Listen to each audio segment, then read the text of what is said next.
Tiempo de continuar con los comentarios. Corresponde el turno al siempre elegante compañero Fausto Montes de Oca.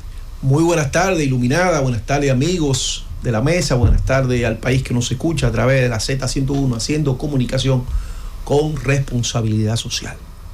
En la República Dominicana, desde que llegó la democracia, siempre en el sistema electoral se ha trabajado con una inteligencia.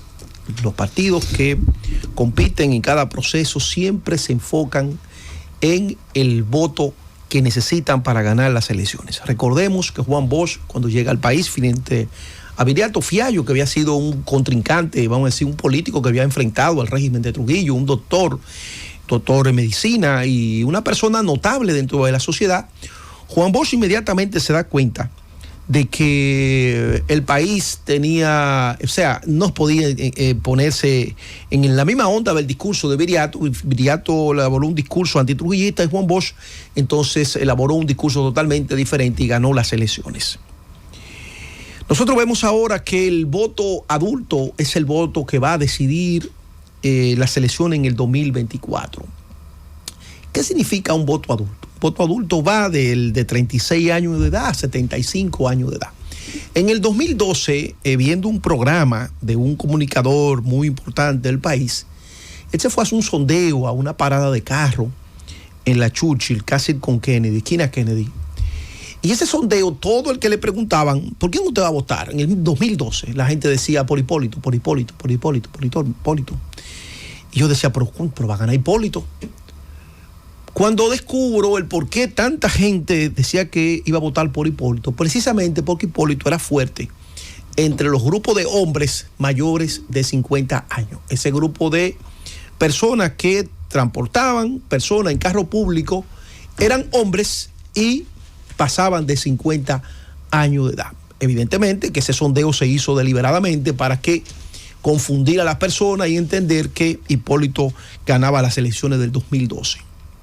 Pero ¿qué tiene de interesante esto? Que los adultos decidirán elecciones del próximo 2024, de que muchas veces se establece que la juventud, el voto de la juventud es el voto que va a decidir. Entonces, en un término de capacidad del voto, de la racionalidad del voto, el voto joven es un voto que, al no tener experiencia electoral, al no tener experiencia vivida, es un voto que probablemente puede ser mucho más vulnerable a propuesta de campañas vacías, a propuesta de campañas, vamos a decir que se orienten a generar una especie de sentimiento, de un voto que realmente se puede motivar con otros elementos que necesariamente no sean elementos de buenas políticas públicas. A diferencia del voto de persona adulta, los candidatos, los 3 candidatos principales que van a terciar, o los 4 candidatos principales que se van a medir en las próximas elecciones, tendrán que hilar bien fino. ¿Por qué?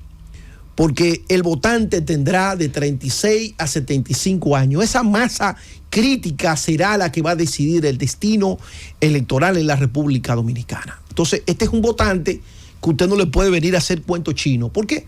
Porque ya es un votante que vivió gobiernos, tanto del Partido de la Liberación Dominicana, votantes que vivieron gobierno del PRD, Salvador Blanco, inclusive hasta de Guzmán, porque estamos hablando de una franja de 36 a 75 años. Entonces, este votante tendrá la capacidad de hacer comparaciones.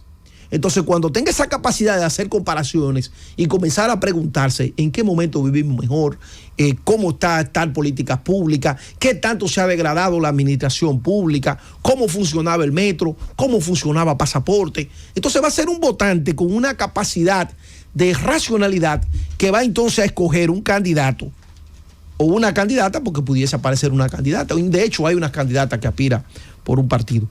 Entonces tendría la capacidad de escoger un candidato presidencial ya con elementos construidos, no elementos de si fulano gana, va a ser tal cosa, como suele ser el voto de la juventud, un voto más, vamos a decir, el que está inspirado en lo que debería ser, sino ya es un voto adulto que va a pedir cosas, que va a señalar cosas y va a comenzar a cuestionar cosas. De manera que los partidos políticos tendrán van a tener un reto grande, porque es como pasa cuando usted le está hablando a un grupo no es lo mismo dar una clase a un grupo de estudiantes que acaban de entrar a la universidad y usted dar clase a un grupo de estudiantes que van a un curso de maestría. Los que entraron a la universidad salen de la secundaria y se enfrentan con el profesor en las aulas, pero el que ya va a dar clase a estudiantes de maestría son estudiantes que tienen una vida profesional, son estudiantes que ya han ejercido su carrera y entran al cuarto nivel para especializarse un poco más. Entonces, el profesor que da clase en cuarto nivel tiene que ser un profesor mucho más especializado que el profesor que da clase a nivel de grado. A ese nivel va a llegar las elecciones en el 2024. ¿Por qué? Porque el voto adulto en la República Dominicana será el voto que va a decidir las elecciones. Por lo tanto, los candidatos creo que van a tener que hacer ajustes, porque hasta un momento se creyó que el voto de la juventud iba a ser determinante. Según estos datos que ofrece la Junta Central Electoral, el votante de 36 a 75 años va a ser el votante que va a decidir las elecciones en el 2024. Y ese votante va a querer que le hablen claro sobre el tema de la seguridad. No es de que yo te voy a hacer un cuento, que yo voy a traer. No. ¿Qué tú me planteas sobre el tema de seguridad? ¿Qué tú me planteas sobre los servicios públicos? Yo quiero servicio público como yo lo viví hasta no hace poco. Yo quiero direcciones que me ofrezcan un servicio eficiente. Yo quiero un transporte público eficiente. O sea, es un votante que te va a demandar cosas, no en razón de lo que tú le estás prometiendo, en razón de lo que ha vivido. Y ahí entonces los partidos políticos y sus candidatos van a tener que hilar bien fino, porque anteriormente, cuando el votante joven era determinante, eso se trabajaba muy bien con una campaña publicitaria, con unos conciertos, inclusive como hemos visto un aspirante candidato a alcalde por la capital, bailando dembow. Pero ese votante de 36 a 75 años no va a demandar que bailen dembow, porque inclusive el dembow en ese segmento poblacional es donde menos gusta. Probablemente tendrían que presentarse con una bachatica o con un merengue típico o un merenguito ripiado, porque estamos hablando que ese segmento poblacional es al cual hay que encantar, es mayoría para decidir las elecciones en el próximo 2024. De manera que partidos políticos, candidatos, comiencen a enfocar bien, porque en definitiva, al parecer, el voto de los adultos decidirá elecciones del próximo 2024. Francis.